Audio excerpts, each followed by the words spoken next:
नमस्कार, छत्तीसगढ़ की चर्चा में आपका स्वागत है। मैं हूं आपके साथ राजश्री थवाइत और सबसे पहले बात करेंगे छत्तीसगढ़ मंत्रिमंडल विस्तार के संकेत जो मिल रहे हैं उसे लेकर। जी हां, खुद मुख्यमंत्री विष्णुदेव साय ने भी अब इसे लेकर जानकारी दे दी है। मुख्यमंत्री साय के 2 दिवसीय दिल्ली दौरे से लौटने के बाद मंत्रिमंडल विस्तार पर चर्चा तेज हो गई है। इस बीच मंत्रिमंडल में जगह पाने की राह देख रहे नेताओं की धड़कनें भी बढ़ने लगी है। बीजेपी के विधायक 1.5 साल से मंत्रिमंडल विस्तार की राह देख रहे हैं। विशेषकर वरिष्ठ विधायक मंत्रिमंडल में जगह पाने के लिए एड़ी चोटी का जोर लगा रहे हैं। वहीं नए विधायक भी मंत्रिमंडल में जगह पाने की कोशिश में हैं। इस दौड़ में भावना बोहरा, गजेंद्र यादव, सुशांत शुक्ला, पुरंदर मिश्रा और संपत अग्रवाल शामिल हैं। हालांकि चुनावों में टिकट वितरण की बात की जाए या मुख्यमंत्री के चयन का, बीजेपी हमेशा चौंकाने वाले नाम सामने लाती रही है। सरकार बनने के बाद से एक मंत्री का पद खाली है, जबकि बृजमोहन अग्रवाल के सांसद बनने के बाद से ही 2 पद खाली हो गए हैं। अब इस समय मुख्यमंत्री के पास कई विभागों की जिम्मेदारी है। मंत्रिमंडल विस्तार निकाय पंचायत चुनाव तक टाला गया था, अब निकाय चुनाव खत्म हो गए हैं और त्रिस्तरीय पंचायत चुनाव पूरे हो गए हैं। अब देखना होगा कि किसके हिस्से में मंत्री पद और किसके हिस्से में निगम मंडल की कुर्सी आएगी। इस पर हम चर्चा करेंगे, लेकिन उससे पहले बयान क्या कुछ है वो आपको सुनवा देते हैं। वो सब होगा, मंत्रिमंडल का भी विस्तार होगा और निगम मंडलों में भी नियुक्ति होगी और इन विषयों पर भी आदरणीय मुख्यमंत्री जी संज्ञान ले रहे हैं। देखिए, एक तो माननीय मुख्यमंत्री जी का विशेषाधिकार है, भारतीय जनता पार्टी के खुद के पार्टी का इंटरनल मैटर है। पर मुझे ऐसा लगता है कि हम लोग तो ये देख रहे हैं कि जो वरिष्ठ लोग हैं, अनुभवी लोग हैं, कहीं मार्गदर्शक मंडल पे जाएंगे कि उनको जगह मिलेगी कि नहीं मिलेगी, और जिस तरीके का मंत्रिमंडल बना है उसमें और कौन लोग ऐड होते हैं, तो ये हमारे लिए भी होगा, क्योंकि कोई अनुभवी आदमी मंत्री बनता है तो उसका फायदा पूरे राज्य को मिलता है। चलिए, तो अब देखने वाली बात होगी कि चौंकाने वाला नाम होगा या फिर किसी वरिष्ठ को जगह मिलती है। इस पर हम चर्चा करेंगे। हमारे साथ खास मेहमान हैं, वो जुड़े हुए हैं, उनसे भी हम बातचीत कर लेते हैं। तो राजकुमार, तो अभय नारायण जी हमारे साथ जुड़े हुए हैं और इसके अलावा के.एस. चौहान, बीजेपी प्रवक्ता, हमारे साथ जुड़े हुए हैं। अभय जी कांग्रेस प्रवक्ता हमारे साथ जुड़े हुए हैं। आप दोनों का बहुत बहुत स्वागत है एशियन न्यूज पर। सबसे पहले तो मैं के.एस. जी आपके पास ही आना चाहूंगी। क्या चौंकाने वाला नाम ही होगा या किसी पुराने को जगह मिलेगी कैबिनेट में, और विस्तार कब तक हो जाएगा? काफी समय बीत चुका है इंतजार को। राजश्री जी, भारतीय जी का जो नाम हो, सबसे पहली बात तो अनार नहीं है। मंत्री पद अनार, सभी लोग बीमार। अगर वो बीमार है पद में नहीं आएंगे। जो हष्ट पुष्ट हैं, जो काम करने के लायक हैं, वही उसमें आएंगे। और रही बात भारतीय जनता पार्टी की, तो ये सत्ता का खेल नहीं है। ये सत्ता का खेल नहीं है। मंत्री पद का विस्तार होना, मंत्री पद मिलना सत्ता का खेल नहीं है। ये छत्तीसगढ़ के विकास और जनता के भलाई का एक रोड मैप है, जो रोड मैप लेके चल रही है भारतीय जनता पार्टी कि एक मॉडल के रूप में हम छत्तीसगढ़ को बना पाए, मॉडल राज्य के रूप में बना पाए और छत्तीसगढ़ को एक ऊंचाइयों तक पहुंचा पाए। सबसे मेन बात, और उसके बाद ये भी है कि ये डिसीजन जो होगा वो दबाव में नहीं होगा, वो प्रभाव में होगा। प्रभाव किसका? प्रभाव उनका जो दक्षता हासिल कर चुके हैं, जो दक्षता हासिल है जिनको प्रशासनिक कार्यों में। नहीं, लेकिन अभी जो कैबिनेट है उसमें तो सारे युवा हैं, तो क्या उस वक्त ये मापदंड अपनाया गया था? सभी युवा कहाँ हैं? आधे से ज्यादा तो युवा ही हैं। नहीं, मैं ये बोल रहा हूँ कि आप ये बोल रही हैं कि सभी युवा हैं, तो आप एज में सिर्फ अगर बोलेंगे कि युवा हैं एज में, तो ऐसा नहीं होता भी है। जैसे हमारे नहीं, मैं उम्र के लिहाज से नहीं कह रही हूँ। हाँ, उम्र के लिहाज से नहीं। और दूसरी बात ये भी है, अनुभव का जिक्र आप कर रहे थे, मैं वो कहना चाह रही हूँ। रामनिचार जी भी हैं। देखिए मैडम, दो चीजों से कोई भी मंत्रिमंडल चलता है, दो चीजों से। एक है ई फॉर एनर्जी, दूसरा है ई फॉर एक्सपीरियंस। तो दोनों चीजें चाहिए।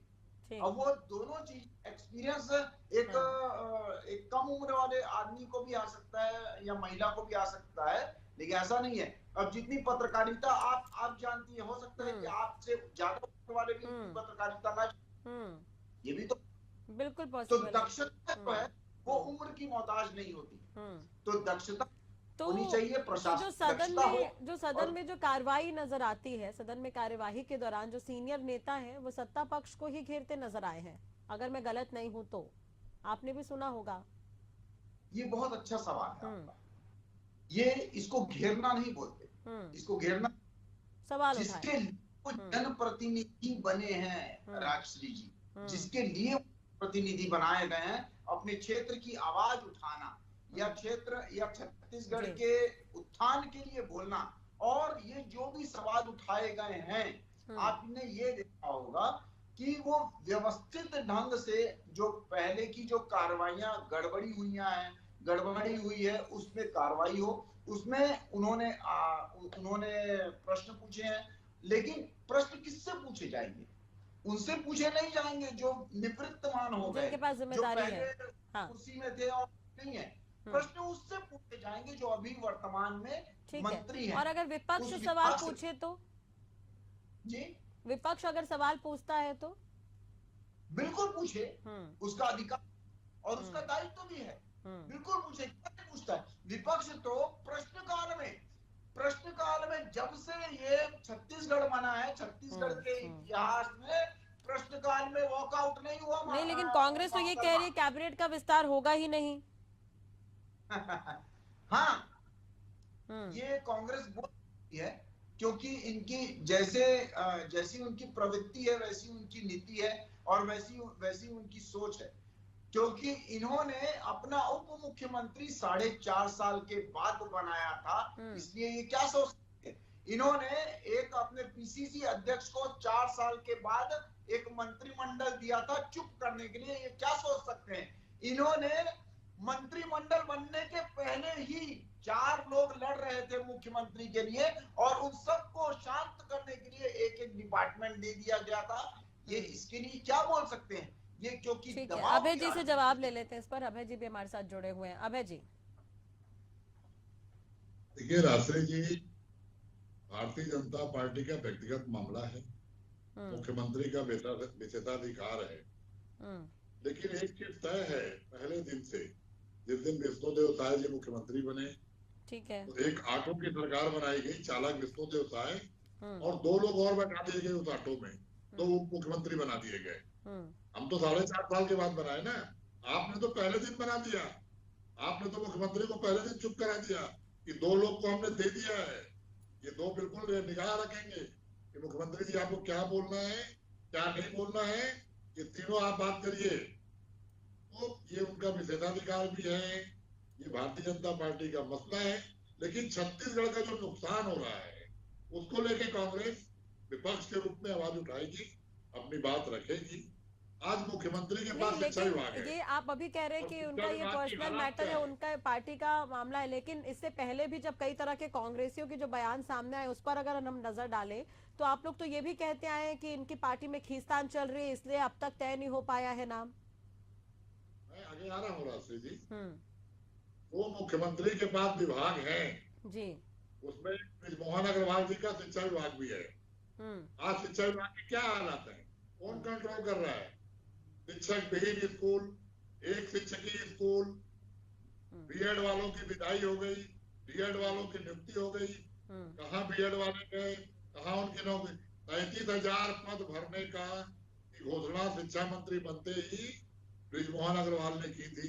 कहाँ गए 33,000 पद? उल्टे आपने 3,000 बीएड शिक्षकों को बाहर कर दिया, कोर्ट का आदेश दिखाकर बाहर कर दिया। तो जो हालात हैं उससे छत्तीसगढ़ का नुकसान नहीं तो हो रहा है। सीएम के पास अगर ये डिपार्टमेंट है तो ये संभल नहीं रहा, आप ये कहना चाह रहे हैं? भारतीय जनता पार्टी में गुटबाजी है। कोरबा का नगर निगम का चुनाव, इनको अपने मंत्री को नोटिस देना पड़ा। सभापति के चुनाव में भारतीय जनता पार्टी का अधिकृत उम्मीदवार चुनाव हारता है, निर्दलीय उम्मीदवार चुनाव लड़ता है।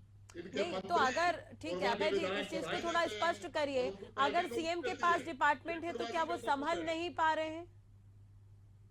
सीएम के पास जो विभाग है क्या वो संभल नहीं पा रहे हैं? सीएम के पास कोई विभाग नहीं है, सीएम को कोई अधिकार नहीं है। सारा पावर सेंट्रल के पास रिमोट कंट्रोल है, वहां से आदेश आते हैं, वहां से अध्यादेश आते हैं। नितिन नवीन जी आकर तय करते हैं कि मुख्यमंत्री को क्या बोलना है, मंत्री को क्या बोलना है। और इसकी वानगी देखनी हो तो आप देखिए विधानसभा में जो 15-15 साल के मंत्री थे, जो वर्तमान में अजय चंद्राकर जी विधायक, अमर अग्रवाल जी विधायक, धर्मलाल कौशिक जी विधायक, राजेश मूणत जी विधायक, उनकी छटपटाहट देखिए, उनकी व्याकुलता देखिए कि वो अपनी बात मुख्यमंत्री से नहीं कह पाते। नहीं तो अभी केएस चौहान जी एग्जाम्पल तो दे रहे थे कि एनर्जी और एक्सपीरियंस वो उसका समावेश बता रहे हैं कैबिनेट को। वो भाजपा के प्रवक्ता है, वो तो भाजपा के पक्ष में बोलेंगे। एनर्जी कहाँ जा रही है? ध्यानाकर्षण में। एनर्जी कहाँ जा रही है? सवाल लगाने में और मंत्रियों की टांग खींचने में। एनर्जी चाहिए थी छत्तीसगढ़ के विकास कार्यों के लिए, अनुभव चाहिए था छत्तीसगढ़ के विकास। तो फिर तो बीजेपी ये बोलेगी कि जब कांग्रेस सत्ता में थी तो एनर्जी कहाँ जा रही थी? फिर तो बीजेपी पूछेगी, फिर तो बीजेपी पूछेगी कांग्रेस सत्ता में थी तो एनर्जी कहाँ जा रही थी? फिर विकास में जा रही थी, योजना थी, रिपा था, यूपा था। तो अगर तो इतने भ्रष्टाचार क्यों निकल रहे हैं फिर अभी? आत्मानंद स्कूल की योजना थी, हमारी मातारी दीदियों के लिए स्वास्थ्य योजना थी, बस्तर का विकास हुआ, सरगुजा का विकास हुआ। ठीक है, केएस जी जवाब देंगे, चौहान जी जवाब देंगे। देखिए राजश्री जी, इसका जवाब बंद है। केवल मंत्री कौन बनेगा? ध्यानाकर्षण में सवाल लाओ, मंत्रियों को कह लो ये विकास कर कहाँ रहे हैं? कुल 3 योजना चल रही है, आधी अधूरी। नहीं तो आप जैसे भी एग्जांपल दे रहे हैं कि वो तो सेंट्रल से तय होता है, तो कांग्रेस में भी तो यही स्थिति है। कांग्रेस में नया क्या है? कांग्रेस में अभय जी, कांग्रेस में नया क्या है? कांग्रेस भी तो, कांग्रेस की भी तो दिग्गज दिल्ली में बैठे हैं कहीं ना कहीं। कांग्रेस के दिग्गज भी तो दिल्ली में बैठे हैं। देखिए, हमारा संगठन प्रदेश स्तर पे चलता है, सारे फैसले प्रदेश में होते हैं। हमको जो पूछना होता है, जो अनुमति लेनी होती है, वो हम लेके आते हैं और अपना काम। तो कांग्रेस का भी संगठन नहीं बन सकता है कई राज्यों में अब तक। एक साल में कितनी बार दिल्ली गए, लेकिन मंत्रिमंडल बनाने का परमिशन नहीं मिला। ठीक है केएस जी, वो एनर्जी पर जवाब दीजिएगा आप जरूर कि कहाँ कहाँ एनर्जी जा रही है जो आरोप लगा रहे हैं अभय जी। ठीक है, चौहान जी से जवाब ले लेते हैं इस पर। जी, मैं बिल्कुल एनर्जी का जवाब दूंगा। कहाँ कहाँ एनर्जी जा रही है, जैसे कि आपने बोला कि, जैसे कि हमारे साथी प्रवक्ता ने बोला कि पूरे सभी जो मामले हैं वो छत्तीसगढ़ में हमारे राज्य में ही होते हैं। तो हमने बहुत ही खूबसूरत तस्वीर 2018 में दिल्ली में देखी थी, जब राहुल गांधी जी के साथ चारों जो मुख्यमंत्री के दावेदार थे वो चारों जन नजर आए थे। ये बहुत ही खूबसूरत तस्वीर देखी थी। उसके 2.5 साल के बाद हमने एक और खूबसूरत तस्वीर देखी थी कि विधायक लोग उनके किसी के पैर पे पड़ रहा है, किसी पैर पड़ गए, और बहुत सारे विधायक वहां पर गए थे कोविड के बाद अपनी दिखाने के लिए, पावर दिखाने के लिए गए थे। तो हमने बहुत सारी चीजें देखी हैं। आपका जो मामला है जो छत्तीसगढ़ में ही रहता है। अब मैं आ जाता हूँ एनर्जी की बात। बिल्कुल एनर्जेटिक मंत्रिमंडल होना चाहिए और अनुभवी मंत्रिमंडल भी होना चाहिए, तब जाके सभी चीजें सभी अच्छे से चलता है। तो एनर्जी जो है वो इम्प्लीमेंटेशन में लगती है। जो हम, जैसे कि हमारे उप मुख्यमंत्री जी हैं एनर्जेटिक हैं, जो हमारे होम मिनिस्टर हैं, तभी जाके आप ये देखेंगे कि इन 13 महीनों में लगभग 12 बार वो बस्तर का दौरा करके आए हैं। इनके जो गृह मंत्री थे, जो 5 साल में भी 12 बार बस्तर का दौरा करके नहीं आए थे, ये एनर्जी होती है। यहाँ एनर्जी हम लोग लगा रहे हैं, एनर्जी वहां पर भी लग रही है। जो हम प्लानिंग कर रहे हैं और इम्प्लीमेंटेशन करने में हम एनर्जी लगा रहे हैं। हम एनर्जी वहां पर भी लगा रहे हैं कि जो प्रश्न उठाने चाहिए बिल्कुल उठाने चाहिए, और हम उसके लिए विकास के लिए कटिबद्ध हैं। हम एनर्जी वहां पर भी लगा रहे हैं। हम एनर्जी वहां पर भी लगा रहे हैं जो एक साथ टीम में काम करने में होती है, और उसके कारण ही 111 साल का, राजश्री जी 1 मिनट, 111 साल का रिकॉर्ड टूटा है राजश्री जी इस बार पंचायत चुनाव में। 70 पार्षदों में इनके 7 पार्षद आते हैं। इनको शर्म आनी चाहिए, और उसके बाद ये बोलते हैं कि हमने विकास किया। इनको शर्म इसलिए भी आनी चाहिए। और आपने बोला अभी कि आपकी एनर्जी कहाँ जा रही थी, तो भ्रष्टाचार में जा रही थी जी, और उसका जवाब जनता ने दिया है। मैं क्या जवाब दूंगा? जवाब दे रही है जनता। नहीं, पिछले लेकिन 13 महीनों चौहान जी, में कांग्रेस 4 तो लाख। ये भी कह रही है कि वित्तीय स्थिति ठीक नहीं है, इसलिए भी कैबिनेट में विस्तार नहीं हो रहा है। बहुत पहले धनेंद्र साहू ने कहा था, ये बयान था उनका। इस बात का सर सिर्फ और सिर्फ डाटा में दूंगा। डाटा से दूंगा कि आज का हमारा जो बजट है वो 145 लाख करोड़ रुपए का है। 1,45,000 करोड़ का है, सॉरी 1,45,000 करोड़ का, जो कि इन लोगों के बजट से बहुत ज्यादा है। और हमारा बजट जो बढ़ रहा है पिछले 2 सालों से, वो लगभग 20% और 16% बढ़ा है। 20% और 16%। इनके 5 साल में ये बता दीजिए, इनके 5 साल में, चुनावी साल को छोड़ के इनके 5 नहीं, साल लेकिन में कांग्रेस तो ये कहती है कि बहुत सारी योजनाएं तो चालू हो गई हैं। महतारी वंदन का एग्जाम्पल है, जैसे पैसे नहीं जा रहे हैं। बीएड शिक्षकों का भी इन्होंने जिक्र किया, प्रदर्शन कर रहे हैं, हड़ताल कर रहे हैं, उसका कोई हल निकलेगा क्या सरकार के रहते? देखिए राजश्री जी, ये जो मुद्दे हैं ये जनता के लिए राजनीतिक मुद्दे नहीं है। ये राजनीतिक मुद्दे हैं, सॉरी, ये जनता के मुद्दे नहीं है। जनता को 69 लाख महतारियों को हम महतारी वंदन योजना का पैसा पहुंचा रहे हैं। सिर्फ और सिर्फ 0.05% लोगों के जिनके खाते दुरुस्त नहीं है, जो केवाईसी में दुरुस्त नहीं है, वो लोगों के ही, सिर्फ लोगों के, वो महतारियों के ही पैसे रुके हुए हैं। लेकिन जब भी वो ठीक हो जाएंगे, हम उनका पूरा पैसा उसमें डाल देंगे। ठीक है, चलिए, ठीक है, आप ये दावा कर रहे हैं। अब बीएड शिक्षकों का भी मुद्दा अभी अभय जी ने उठाया, देखा होगा आपने, भरी दोपहरी में प्रदर्शन कर रहे हैं शिक्षक। देखिए, शिक्षक जो प्रदर्शन कर रहे हैं वो डिमांड को लेके कर रहे हैं, जो डिमांड उनकी 6 साल पुरानी की, अभी की नहीं। ये शिक्षक जो प्रदर्शन कर रहे हैं, मेरे को ये बता दें आप कि 3 दिसंबर 2023 के बाद कि ऐसी घटना हुई है जिसके कारण शिक्षक ये प्रदर्शन कर रहे हैं? जी नहीं, ठीक है, वो किसी के भी सरकार में करे, लेकिन उनकी समस्या तो है, समस्या तो सरकार सुन सकती है। बिल्कुल सरकार में होने के नाते कि हम अपने जिसके कारण हमारे शिक्षकों ने, हमारी जनता ने हमारे ऊपर विश्वास जताया है, 4 बार हमारे को जिताया है इन 13 महीनों में, वो विश्वास में हम खरे उतरेंगे। ठीक है, अभय जी कुछ कह रहे हैं, सुन लेते हैं।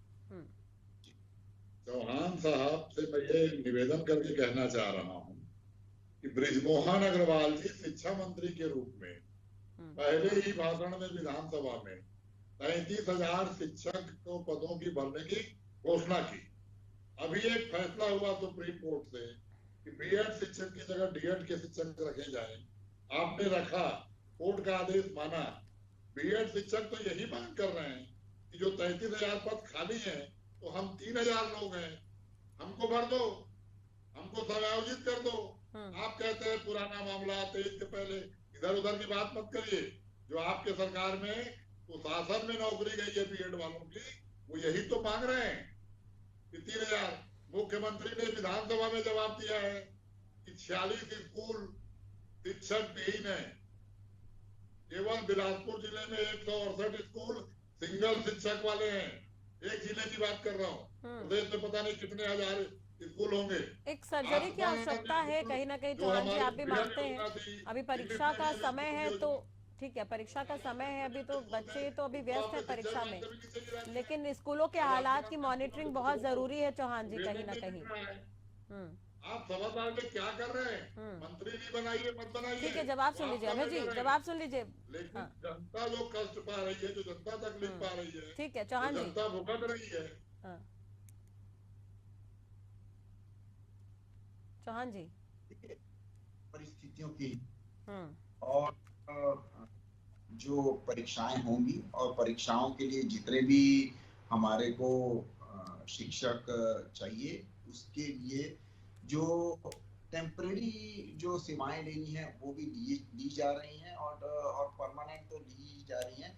और मैं ये बता दूं कि पिछले 13 महीनों में जितनी शिक्षकों की भर्ती हुई है, और इनकी जो सरकार थी वो पिछले 2 साल में, शुरुआती 2 साल में भी इतनी शिक्षकों की भर्ती नहीं कर पाई थी।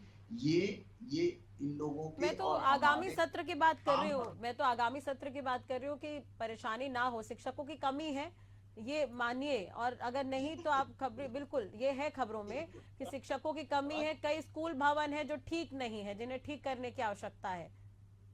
राजश्री जी बिल्कुल आपका सही कहना, क्योंकि 4 पहिए और हैं अब आप लोगों के पास। बिल्कुल आपका एकदम सही कहना है। हम्म। लेकिन 3 दिसंबर 2023 के बाद नहीं हुआ है राजश्री जी, हम्म। ये पहले से आई हुई तो प्रॉब्लम जनता है। ने इसलिए तो और बीजेपी को, जनता इसलिए सुनिए तो तो बीजेपी को लेकर आई। आप मेरे को बोलने तो दीजिए, हम्म। आप मेरे को बोलने तो दीजिए राजश्री जी। हम्म। लेकिन कि हम इस चीज से संतुष्ट हैं, हम इस स्थिति से संतुष्ट हैं, हम निरंतर उस चीजों में प्रयत्न कर रहे हैं, निरंतर हम उस चीज में आगे बढ़ा रहे हैं। और जो पिछले बजट से अभी के बजट में जो शिक्षा का बजट है वो पिछले बजट से ज्यादा बढ़ाया मैंने इसीलिए गया पूछा है, आपसे कि ताकि नए हम सत्र में हम उम्मीद करें।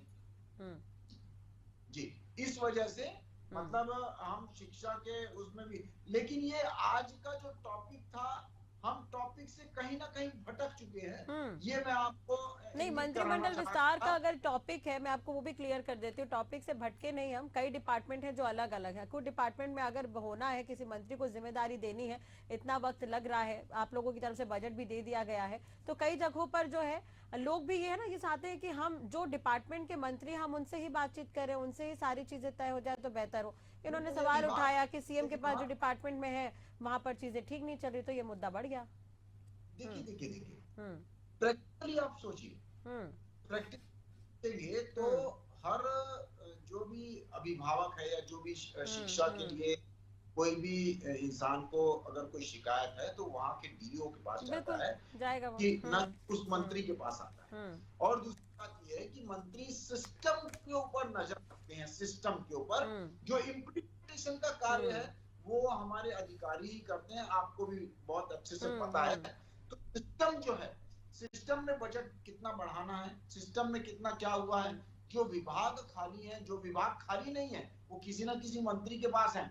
ये भारतीय जनता पार्टी की सरकार है, ये कांग्रेस की सरकार नहीं है। ठीक है, अभय जी से एकदम छोटा सा जवाब, क्योंकि आप जैसा कह रहे हैं कि अलग अलग, सर समय कम है सर। अभय जी एकदम शॉर्ट में। देखिए, मंत्रिमंडल विस्तार दिल्ली से हरी झंडी नहीं मिलेगी, ये नहीं कर सकते। हर बार मुख्यमंत्री उड़ के जाते हैं, बस्तर का प्रोजेक्ट लेके जाते हैं, बस्तर का प्रोजेक्ट उद्योगपतियों के यहाँ भेजना होता है, जाते हैं उद्योगपतियों के लिए, फिर आप बड़ा आरोप लगा बयान देते हैं। ठीक है, अब कह तो रही है बीजेपी की विस्तार होगा, मंडल भरे जाएंगे। ठीक है अभय जी, कह तो रही है बीजेपी विस्तार होगा, नहीं होगा तो दोबारा चर्चा करेंगे सर। उद्योगपतियों के हाथ सौंपने की तैयारी में है, इनको मंत्रिमंडल की चिंता नहीं है, छत्तीसगढ़ की जनता की चिंता। ठीक है, चलिए अब तो इंतजार ही करेंगे, और नहीं होगा तो दोबारा चर्चा करेंगे। चौहान जी भी यही है, मैं भी यही हूँ, आप भी यही है। ठीक है, दोबारा बैठ जाएंगे, एक बार फिर से चर्चा कर लेंगे। सर बहुत बहुत शुक्रिया आप दोनों का जुड़ने के लिए, समय देने के लिए। तो एक तरह से देखा जाए तो मंत्रिमंडल विस्तार को लेकर लगातार चर्चा है और इंतजार किया जा रहा है, और ये भी देखा जा रहा है कि क्या हरियाणा का फॉर्मूला छत्तीसगढ़ में भी अपनाया जाएगा। खैर ये देखने वाली बात होगी। नए मुद्दे के साथ एक बार फिर हाजिर होंगे छत्तीसगढ़ की चर्चा में। खबरों में फिलहाल इतना ही। खबरों के लिए आप देखते रहिए एशियन न्यूज। नमस्कार।